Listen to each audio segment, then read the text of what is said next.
Over the last 3 videos in this series, we've been putting Battlefield's class system back together one piece at a time.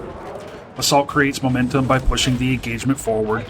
Supports preserves that momentum by keeping the squad in the engagement. An engineer protects that momentum by removing whatever threatens to stop it. And now we're down to the 4th and final chair in our little 4-piece band, Recon. And Recon presents an interesting challenge. Because if I asked you what Assault does, you'd probably going to say pushes objectives, kills people, breaks through defenses. Support, revive, resupply, keeps everybody alive and providing those freedom seeds. Engineer, well, tanks exist, so Engineer makes tanks reconsider their life choices. But Recon, I think there's a pretty good chance most people will immediately say Sniper. And that's interesting, because that's more of a function, not a role.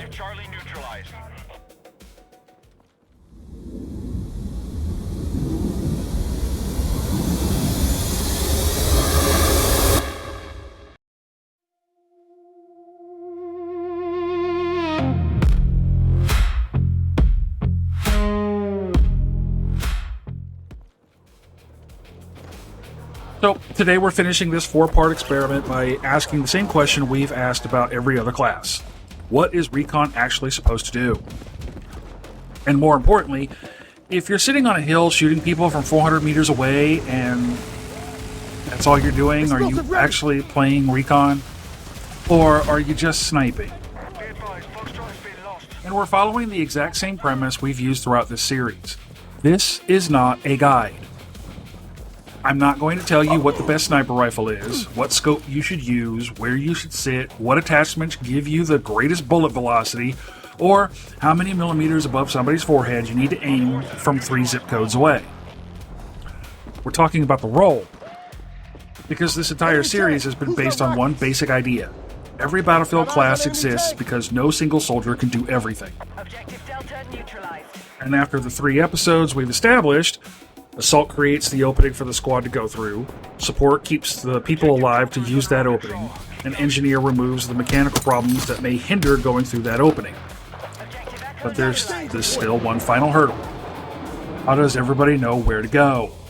Where's the enemy coming from? Where's their armor? Where are they setting up? Where's the opposing Recon players? Which building is occupied? Where's the next attack developing? And where the blue fuck did those 12 guys suddenly come from? Stay alert. I got eyes on enemy tank. Somebody has to see the battlefield differently from everybody else, and that's where Recon enters the chat. Who's got rockets? The sniper stalks the edge of the battlefield for the perfect headshot. The tactician, pinpointing enemy positions with drones, planting C4 to cripple tanks and level buildings, or controlling a laser designator to guide your allies' missiles to the target. Seems simple enough. EA describes Recon around 3 basic concepts: reveal, conceal, and deal damage. Their primary functions are spot enemies, track movement, use sensors, and other intelligence tools. They function best by operating from concealed positions, with infiltration, sabotage, and yes, shoot motherfuckers from very far away. So for this episode, that's the premise I'm running. Play only Recon, stay useful to the squad and team, spot consistently, use sensors and intelligence whenever possible, engage priority targets, but always PTFO first. Now, the one caveat with Recon compared to the other 3 pieces of the band is to not confuse distance from the objective with contribution to the objective. Tank. Yep. Because that's the part I really want to test. Can Recon actually contribute to a squad without physically standing beside the other 3 players every 5 seconds? And I think it can. And I think that's actually what makes Recon different from every class we've discussed so far. Because Recon has a very strange relationship with teamwork. Assault's contribution is pretty obvious. You can see him pushing. Support's contribution, also obvious. You were dead. Now you're not. Engineer, there was a tank. Now it's either gone, or it's currently backing away while contemplating several questionable decisions. Recon is different, because Recon's contribution can happen before everybody else even realizes there was a problem. Think about this. Your squad is moving toward an objective. Assault is preparing to push. Support is just behind him. Engineer is watching for armor. But there's an enemy squad waiting inside the objective. Nobody knows they're there. So, Assault goes to the door. Bang. Dead. Enemy helo! Support runs up trying to revive him. Got Bang. a dangerous Dead. location. Engineer decides he's going to help. Bang. Congratulations. 3/4 of the band just got fucking Yoko Ono because nobody knew what was waiting for them.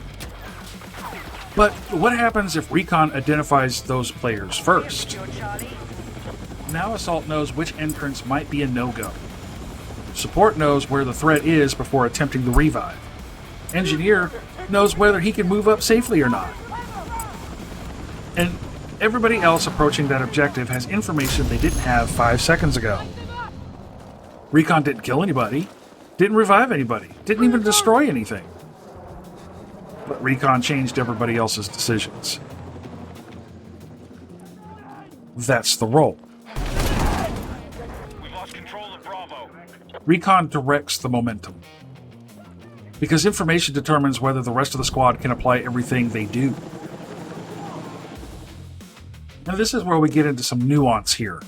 Because I don't think Recon and Sniper are necessarily the same thing, especially from a real-world perspective. Now, don't get me wrong, Snipers certainly can be Recon.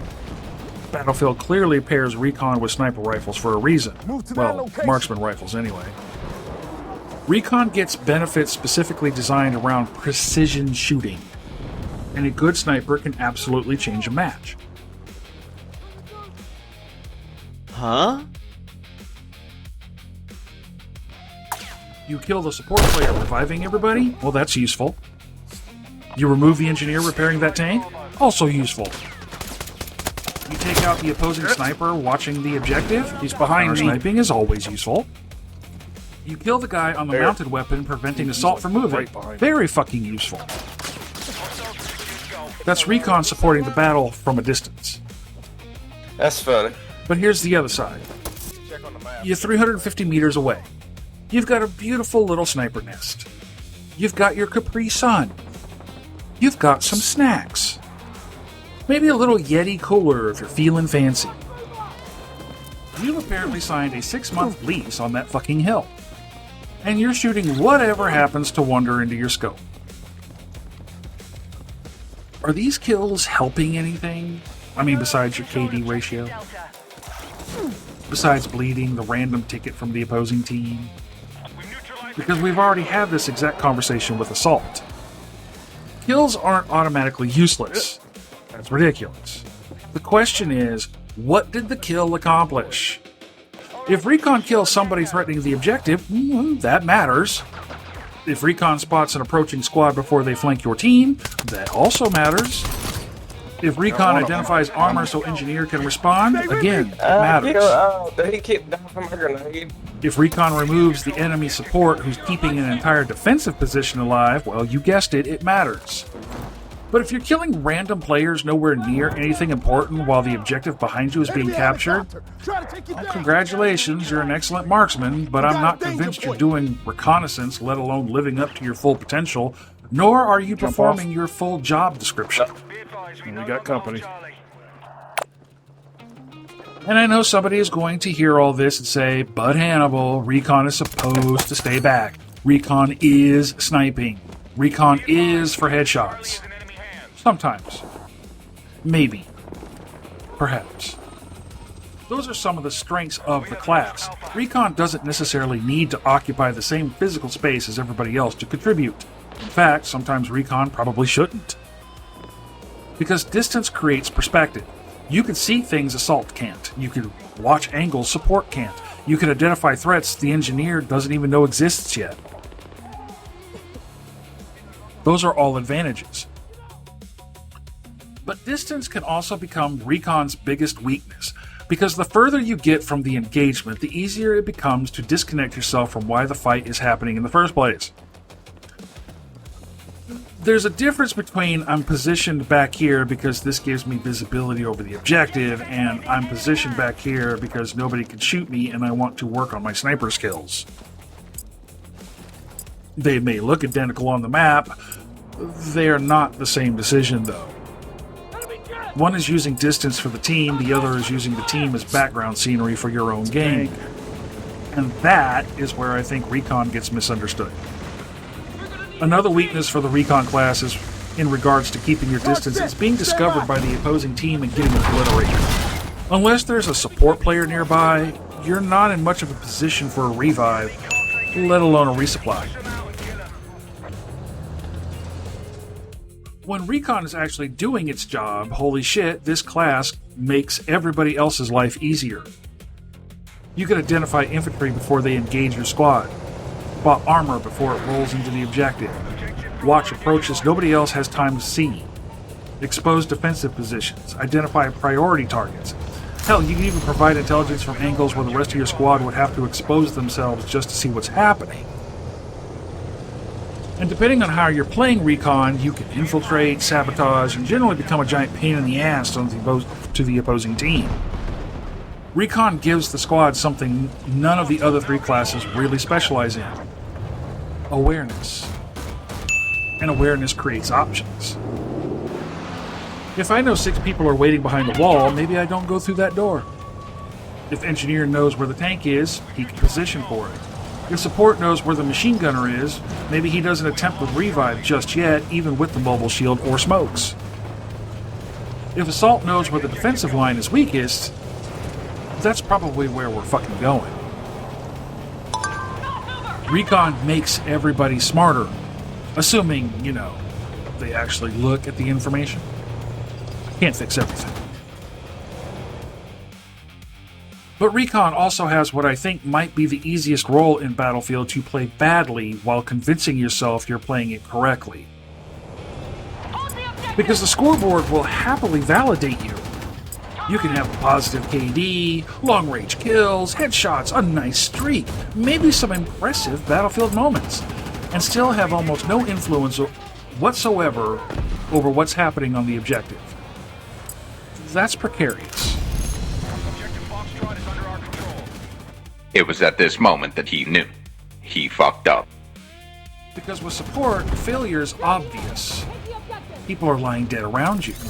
Engineer, there's a tank fucking everybody up. Assault, nobody's moving, and resistance a few feet away are still resisting. Recon, you could be completely disconnected from the battle and still be having a fantastic individual match. And I think that's Recon's biggest weakness. Not the rifle, not the gadgets, not the class design. Distance creates isolation. And isolation makes it way easier to stop asking, what does my squad need to know? And start asking, what can I shoot from here? Those are two very different questions. And just like the other three classes, this eventually becomes a decision-making conversation.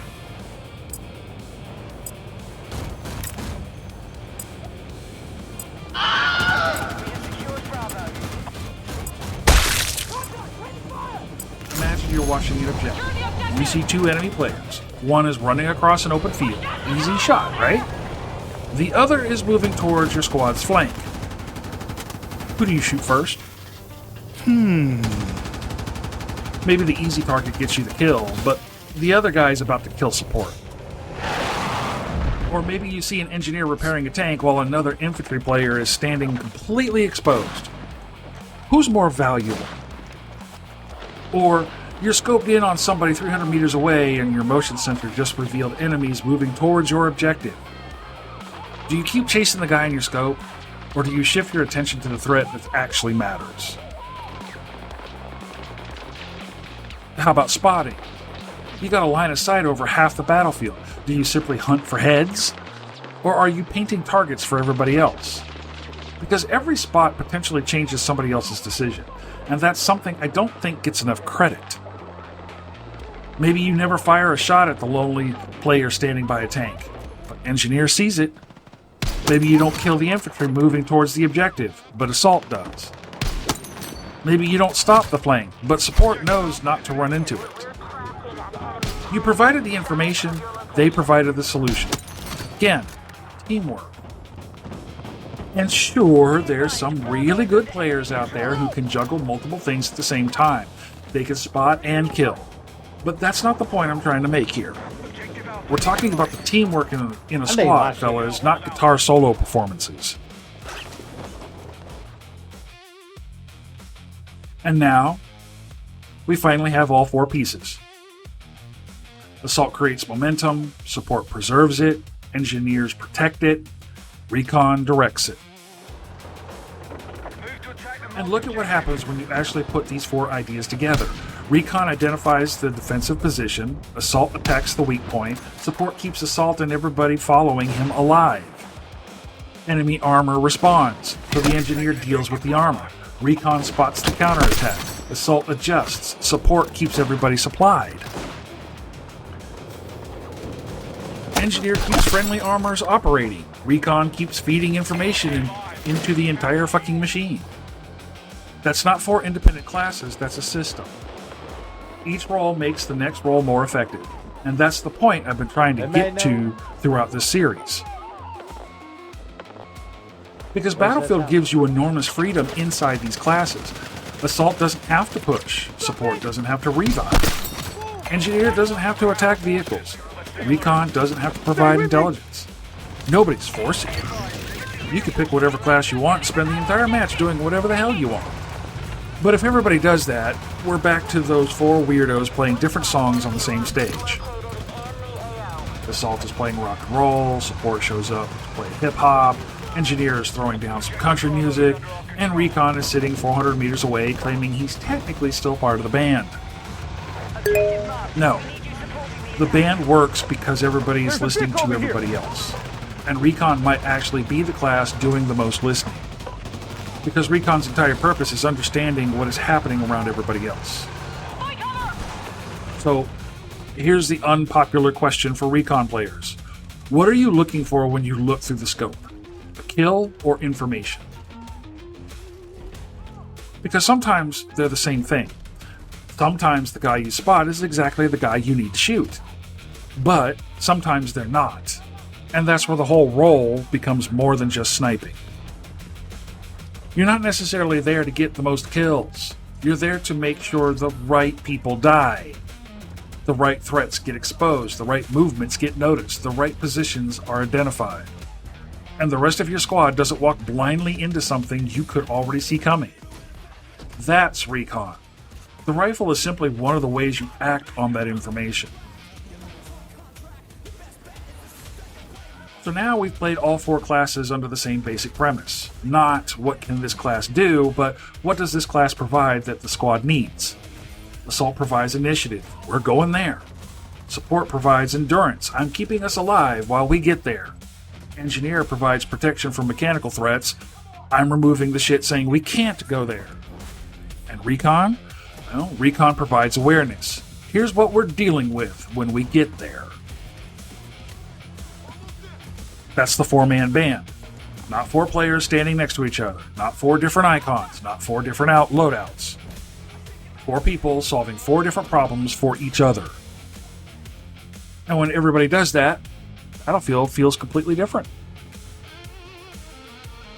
So the next time you choose recon, I'm not asking how far away your longest headshot was.